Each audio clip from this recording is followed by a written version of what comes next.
Breaking news, Viking Nation, the storm is brewing inside US Bank Stadium. And what you're about to hear will shake the very foundation of this franchise. We've got 5 explosive revelations that dropped during the bye week, and trust me, when I say this, these stories could redefine the entire trajectory of Minnesota's 2025 season. First up, a defensive leader is battling inconsistency while his coordinator sees something nobody else can see. But is it enough to save his job? Then, a veteran quarterback is nursing a painful injury but refuses to miss his revenge game against the team that broke his heart. Next, a linebacker just declared his hamstring bulletproof and he's ready to return to war in Week 7. After that, we're diving into the brutal reality of Minnesota's remaining schedule, the toughest in the entire NFL, and it's going to separate the pretenders from the contenders. And finally, the head coach dropped a surprising take on the franchise quarterback that has fans divided right down the middle. Each of these shocks carries weight, each one has consequences, and together they paint a picture of a team standing at the crossroads of glory and disaster. So if you bleed purple and gold, if you despise the Packers more than anything in this world, then you better strap in, because the first revelation is about to detonate, and it starts with a linebacker whose future hangs in the balance. But hold on, before we unleash that bombshell, let me ask you something, Viking Nation. Are you more loyal to Minnesota than you hate Green Bay? Then prove it right now. Smash that like button, drop a comment telling me which storyline scares you the most, and subscribe, because the Packers fans are watching and we can't let them win this battle. Now let's get into it. The first story centers around a linebacker who's been under the microscope all season long, a player who's made explosive plays but also costly mistakes. And his name is Ivan Pace Jr. Despite what many are calling an inconsistent season, defensive coordinator Brian Flores sees something in Pace that the rest of us might be missing. Flores came out during the bye week and praised Pace for improvements in communication, physical toughness, and speed, calling him a player who's learning and growing even when the mistakes pile up. Now, that might sound like coach speak to some of you, but let me break down what's really happening here. Pace has been thrust into a brutal situation this year. Blake Cashman, his running mate at linebacker, went down in Week 1 with a hamstring injury, and that left Pace as the lone wolf, trying to hold down the fort in Brian Flores' complex defensive scheme. And let's be real, it hasn't been pretty at times. The run defense has struggled mightily, ranking near the bottom of the league in several key metrics, and Pace has been part of that problem. He's missed tackles, blown coverages, and had moments where he looked completely lost in space. The most glaring example came in Week 5 against the Pittsburgh Steelers, when Pace completely whiffed on a coverage assignment that led to a big play downfield. It was the kind of mistake that makes you wonder if a player has what it takes to be a long-term starter in this league. But here's where it gets interesting. Flores isn't ready to give up on Pace. In fact, he doubled down on his belief in the young linebacker, saying that Pace has been playing with physicality and quickness, and that his communication has been solid even when the results haven't been there. Flores specifically mentioned that Pace is learning from his mistakes and continuing to grow, which is exactly what you want to hear about a young player in his 3rd year. The question is that enough? Because let's talk about Pace's limitations for a second. The guy is an absolute monster when he's blitzing or flying downhill in the run game. He's got 118 blitzes in his career with 5.5 sacks, 16 quarterback hits, 21 pressures, and 9 tackles for loss. That's elite production when he's allowed to do what he does best, which is attack. But when you ask him to drop into coverage or move laterally in space, that's where the cracks start to show. He doesn't have the fluidity or the instincts to hang with running backs and tight ends. In the passing game, and opposing offenses know it, the Los Angeles Rams absolutely torched him last season when they ran a Texas route with Kyron Williams that resulted in an easy touchdown. And we've seen similar plays this year, where Pace just can't keep up when the play moves sideways or when he's asked to cover ground in the open field. So what does this mean for Pace's future with the Vikings? Well, it's complicated. On one hand, Flores clearly believes in him and sees the growth that might not be obvious on the stat sheet. On the other hand, the Vikings are going to get Blake Cashman back this week, and when that happens, Pace could find himself in a position battle with Eric Wilson, who has been playing solid football as the fill-in starter. And let's not forget that Pace is due for a big contract extension next spring. He's currently making just over $1 million, which is an absolute steal if he can put it all together. But it's also a bargain that won't last much longer. The Vikings are going to have to decide whether they want to pay Pace like a starting linebacker, or whether they'd rather invest that money elsewhere and let him walk. It's a fascinating storyline because Pace is the kind of player who can make game-changing plays, but also game-losing mistakes, and in today's NFL, that inconsistency can be a death sentence. But Flores sees something in him, and if there's one thing we know about Brian Flores, it's that he knows linebackers. He coached some of the best linebacker units in the league during his time in New England, and if he says Pace is improving, then maybe we should believe him. Or maybe this is just a coach trying to prop up a player whose days in Minnesota are numbered. Either way, Viking Nation, this is a storyline worth watching because Pace's development, or lack thereof, could have major implications for this defense moving forward. Now let me ask you this, do you believe in Ivan Pace Jr.? Or do you think the Vikings should cut bait and move on? And more importantly, can this defense survive with Pace as a starter? If Cashman goes down again, drop your thoughts in the comments, because I want to hear from the real fans, the ones who live and breathe this team every single day. And if you think the Packers defense is even remotely close to what we're building here, then you're living in a fantasy world. Hit that subscribe button if you agree. And just when fans thought it couldn't get crazier, here comes the next bombshell. The second revelation involves a quarterback who's playing on borrowed time, a veteran who's been given one more shot at glory, and his name is Carson Wentz. Wentz is dealing with what's being described as a pretty painful shoulder injury, but he's made it clear that he plans to practice on Wednesday and do everything in his power to suit up for Week 7. And here's where the drama really kicks in. That Week 7 game just happens to be against the Philadelphia Eagles, the team that drafted Wentz second overall in 2016, the team that turned him into an MVP candidate, and the team that ultimately sent him packing when the relationship went sour. This is the definition of a revenge game, and Wentz wants it badly. According to reports, Wentz is considered day-to-day with the shoulder issue, meaning the Vikings training staff is going to monitor him closely throughout the week to see if he can go. But anyone who knows Carson Wentz knows that he's not going to let a little pain keep him out of this game. This is personal for him. He spent 5 years in Philadelphia, won a Super Bowl with that franchise, even though he didn't play in the actual game due to injury, and then watched as the organization moved on from him in favor of Jalen Hurts. It was a brutal breakup, the kind that leaves scars, and now Wentz has a chance to show the Eagles exactly what they're missing.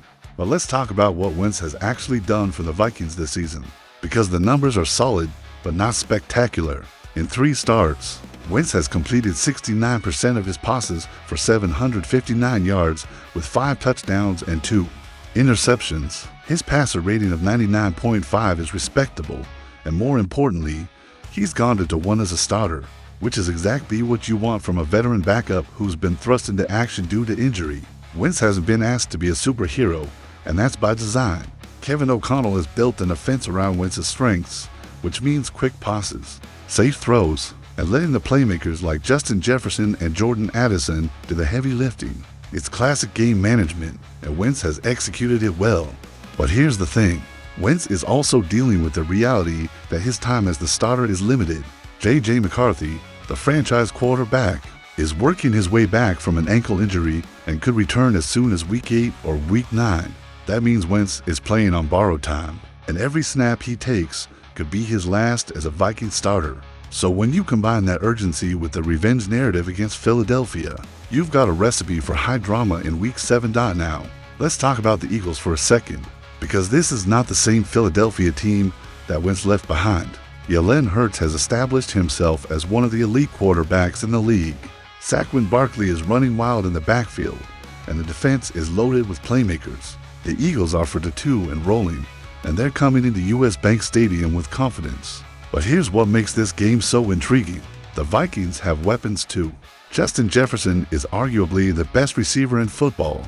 Jordan Mason has been a revelation in the run game with 323 yards and 3 touchdowns. And the defense, despite its struggles, is still ranked 5th in the league in points allowed at just 19.4 per game. If Wentz can stay healthy and manage the game the way he's been doing all season, the Vikings have a legitimate shot to pull off the upset. But if that shoulder becomes an issue, If Wentz can't make the throws he needs to make, then this could get ugly in a hurry. And that's the gamble Minnesota is taking by rolling with Wentz, instead of pushing J.J. McCarthy back into action earlier than planned. So here's the million-dollar question, Viking Nation. Do you trust Carson Wentz to deliver in the biggest game of his season? Do you believe he can outdo Jalen Hurts and lead this team to a statement victory? Or do you think the shoulder injury is a ticking time bomb that could blow up in Minnesota's face? I want to hear your take, so drop it in the comments right now. And while you're at it, hit that like button if you think Wentz is going to carve up the Eagles' defense. And remind Philadelphia what they gave up. Because if you're a real Viking fan, you know this is the kind of game that defines seasons. And we need Wentz to be at his absolute best. Don't let the Packers fans troll us if we lose this one. Show your support and smash that subscribe button right now. But that's not the only fire burning inside this franchise. The next revelation is even more explosive. Asterisk. The third story brings us back to the linebacker position. But this time we're talking about a player who's been absent for most of the season. And his name is Blake Cashman. Asterisk. Cashman went down in week 1 with a hamstring injury that sent him to injured reserve. And he's been sidelined ever since. But during the bye week, Cashman spoke to the media and made a bold declaration. He said his hamstring is bulletproof. That's right, bulletproof. And he's targeting a return in week 7 against the Eagles. Now, if you know anything about hamstring injuries, you know they can be tricky. They tend to linger, they can re-aggravate easily, and they've been known to derail entire seasons. Just look at what happened to Justin Jefferson in 2023. He missed 7 full games with a hamstring issue, and it took him a while to get back to full speed even after he returned. So when Cashman says his hamstring is bulletproof, that's a big statement, and it's one that Vikings fans should take seriously. Because Cashman's return could completely change the complexion of this defense. Let's talk about what Cashman brings to the table. Because he's not just another linebacker, he's the quarterback of Brian Flores' defense. Cashman is the guy who gets the play call from the sideline, relays it to his teammates, and makes sure everyone is lined up correctly. He's a communicator, a leader, and a playmaker all rolled into one. Last season, Cashman had a career year with 112 tackles for 0.5 sacks, 11 quarterback hits, 8 tackles for loss, and 8 pass breakups. Those are elite numbers for a linebacker, and they came in what was essentially his first full season as a starter. Cashman is also incredibly versatile.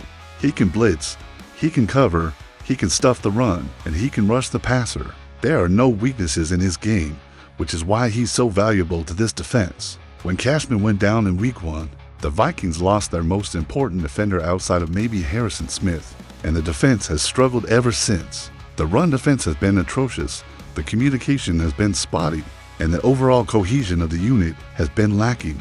Eric Wilson has done an admirable job filling in, and Ivan Pace Jr. has had his moments, but neither of them can replace what Cashman brings to the table. So what does Cashman's return mean for the Vikings moving forward? Well, for starters, it means the defense should get a lot better in a hurry. Cashman's presence in the middle of the field will help shore up the run defense, which has been a massive problem all season long. It will also allow Brian Flores to dial up more exotic blitz packages, because Flores trusts Cashman to handle the mental side of the game in a way that he doesn't trust some of the other linebackers. And perhaps most importantly, it will give the Vikings depth at a position where they've been dangerously thin.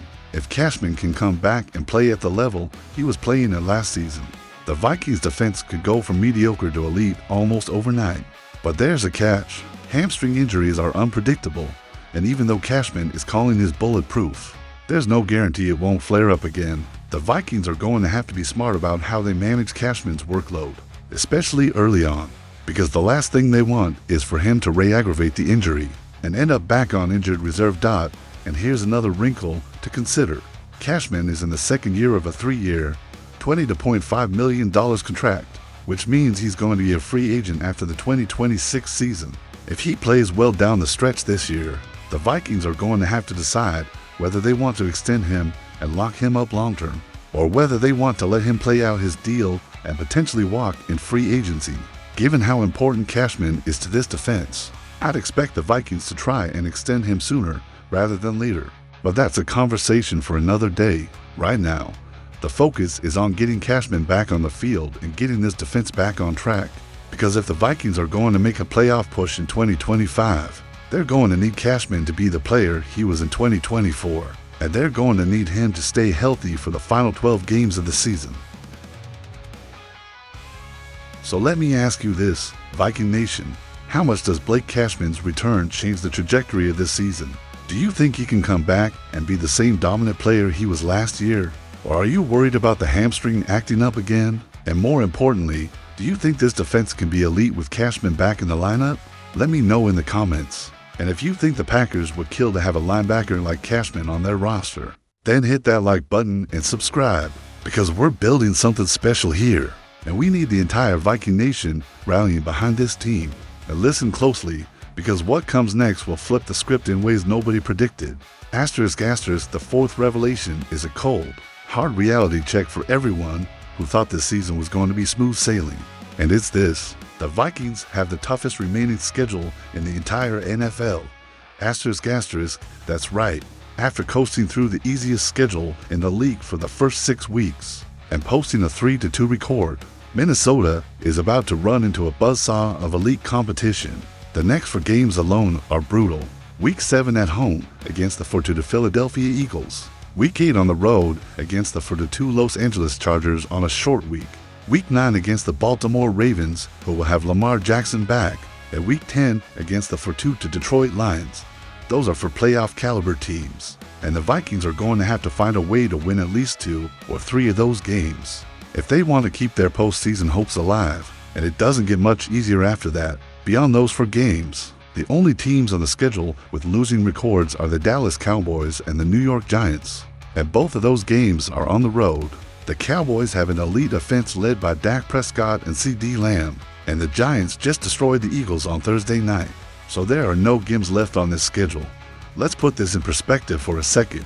The Vikings went 3-2 against the easiest schedule in the NFL, and now they're about to face the hardest schedule in the NFL. That's a complete 180, and it's going to test this team in ways they haven't been tested yet. Can Carson Wentz or J.J. McCarthy step up and win shootouts against elite offenses? Can the defense tighten up and stop the run against physical teams like the Eagles and the Ravens? Can the offensive line protect the quarterback against dominant pass rushes? These are all questions that are going to be answered over the next 12 weeks. And the answers will determine whether the Vikings are pretenders or contenders. Because here's the thing, a 3-2 record against a cupcake schedule is nice, but it doesn't mean anything if you can't beat good teams when it matters. And right now, the Vikings are about to find out exactly where they stand in the NFC hierarchy now. Some of you might be panicking right now, and I get it. The schedule is brutal, the margin for error is razor thin, and one bad stretch could derail the entire season. But here's the flip side of that coin. If the Vikings can navigate this gauntlet and come out with a respectable record, then they'll have earned their playoff spot and proven that. They belong among the elite teams in the NFC. There's no faking it at this point. No more beating up on bad teams and padding the win column. From here on out, every game is a dogfight, every snap matters, and every mistake could be the difference between a playoff berth and a disappointing offseason. And honestly, that's how it should be. This is the NFL, where the best teams rise to the top and the pretenders get exposed. The Vikings have talent, they have weapons, they have a good coaching staff, and they have a defense that's capable of being elite when healthy. But none of that matters if they can't execute when the lights are brightest. And the stakes are highest odds, so here's what I want to know. Viking Nation, are you scared of this schedule? Or are you excited to see what this team is really made of? Do you think the Vikings can go 7-5 or better over the final 12 games and punch their ticket to the playoffs? Or do you think this schedule is going to expose the flaws and send Minnesota spiraling down the stretch? Let me hear your take in the comments. And if you believe this team can shock the world and prove the doubters wrong, then smash that like button right now and subscribe, because we're going to be covering every single one of these games as the Vikings battle through the toughest schedule in the NFL. The Packers fans are watching and they're hoping we collapse. Don't give them the satisfaction. Show your support and let's ride this wave together. But trust me, the story only gets darker from here.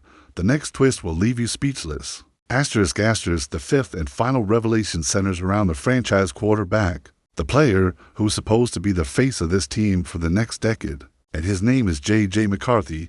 Asterisk, during the bye week, head coach Kevin O'Connell made some eyebrow-raising comments about McCarthy that have divided Viking Nation right down the middle. O'Connell said that McCarthy needs to become a great game manager, a quarterback who understands situational football and makes smart decisions, rather than trying to be a superhero on every play. Now, for some fans, that's music to their ears. It's exactly what you want from a young quarterback. Be smart, protect the football, and let your playmakers make plays. But for other fans, it's a red flag. Why are we talking about the 10th overall pick being a game manager? Shouldn't he be more than that? Shouldn't he be a playmaker, a difference maker, a guy who can put the team on his back and carry them to victories? These are fair questions, and O'Connell's comments have sparked a legitimate debate about what kind of quarterback J.J. McCarthy is going to be.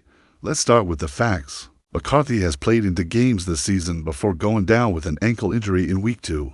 In those 2 games, he completed just 58.5% of his passes for 301 yards with 2 touchdowns and 3 interceptions. Those are not good numbers. In fact, they're the kind of numbers that would get most quarterbacks benched if they continued for an extended period of time. The completion percentage is unsustainably low, the yardage total is mediocre, and the interceptions are a major concern. McCarthy has looked shaky at times, missing open receivers, forcing throws into tight windows, and making rookie mistakes that have cost the team points. But here's the thing. He's a rookie. He's supposed to make mistakes. He's supposed to struggle. And most importantly, he's supposed to learn from those mistakes and get better over time. That's what O'Connell is banking on when he talks about McCarthy becoming a game manager. He's not saying McCarthy can't be great.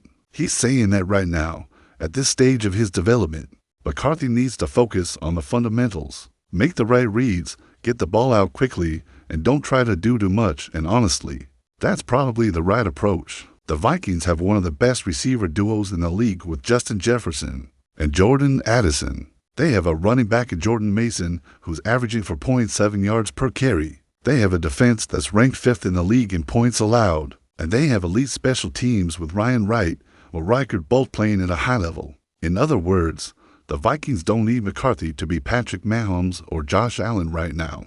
They need him to be efficient, consistent, and mistake-free. If McCarthy can do that, the Vikings have more than enough talent around him to win games. But if he tries to be a hero and starts forcing throws and taking unnecessary risks, the turnovers will pile up and the losses will follow. That's the tightrope McCarthy is walking. And it's why O'Connell's comments about game management are so important now. Let's talk about Carson Wentz for a second, because he's been the perfect example of what O'Connell wants from his quarterback. Wentz has gone to one as a starter by being exactly what O'Connell described, a game manager. He's completed 69% of his passes, he's thrown more touchdowns than interceptions, and he's avoided the big mistakes that lose games. Wentz hasn't put up gaudy numbers, but he's done his job. And that's all the Vikings have needed from him. When McCarthy comes back from injury, he needs to take a page out of Wentz's playbook. Don't try to win the game by yourself. Trust your weapons, take what the defense gives you, and let the running game and defense do the heavy lifting.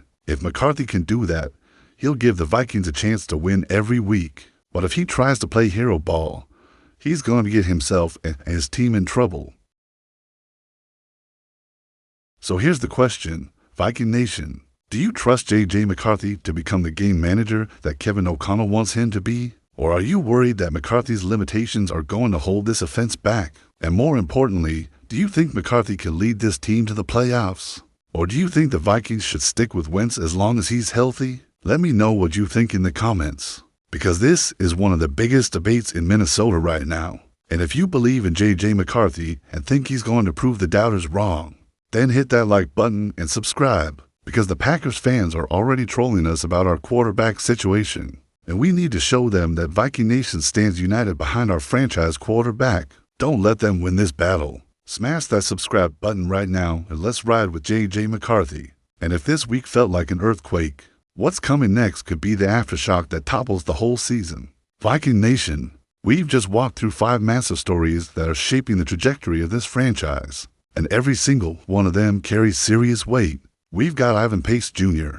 fighting for his job while Brian Flores sees growth that nobody else can see. We've got Carson Wentz nursing a painful shoulder injury but refusing to miss his revenge game against the Eagles. We've got Blake Cashman declaring his hamstring bulletproof and preparing to return in Week 7. We've got the brutal reality of the toughest remaining schedule in the NFL staring us in the face. And we've got the franchise quarterback J.J. McCarthy trying to figure out his identity as a game manager. These are not small storylines. These are seismic shifts that will determine whether the Vikings make the playoffs or fall short of expectations. And the next 4 weeks are going to be absolutely critical. If Cashman comes back and solidifies the defense, if Wentz can beat the Eagles and keep the ship afloat until McCarthy returns, if McCarthy can come back and manage games the way O'Connell wants him to, and if this team can find a way to win 2 or 3 of the next 4 brutal games, then the Vikings are going to be in great shape heading into the home stretch. But if any of those things don't happen,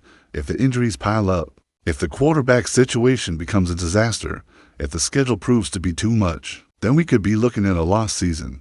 But here's what I need from you, Viking Nation. I need you to believe. I need you to have faith in this team, in this coaching staff, and in these players. Because the Packers fans are watching. They're hoping we fail. And they're ready to troll us the second things go south. Don't give them that satisfaction. Show your loyalty. Show your passion. And show the world that Viking Nation is the most ride-or-die fan base in the NFL. Hit that like button right now if you believe in this team. Drop a comment telling me which of these 5 stories has you the most hyped or the most worried. And subscribe to this channel because we're going to be covering every single game, every single storyline, and every single twist and turn as the Vikings fight through the toughest schedule in the league. This is not the time to be a casual fan. This is the time to go all in, to wear your purple and gold with pride, and to stand by this team no matter what. Because if you're a real Viking, you don't jump ship when things get tough. You dig in, you fight, and you believe until the very end. I think this was wild. Just wait until the rivals make their counter move, because that war is only beginning. The Eagles are coming to town in Week 7, and they're bringing Jalen Hurts, Saquon Barkley, and one of the most talented rosters in the NFC. This is going to be a war, and the Vikings need every single fan in that stadium to be at their loudest, their proudest, and their most intimidating. And listen closely. The next 72 hours might be the most decisive in this franchise's history. Stay tuned, because if you thought this was the peak of chaos, the real avalanche is just starting.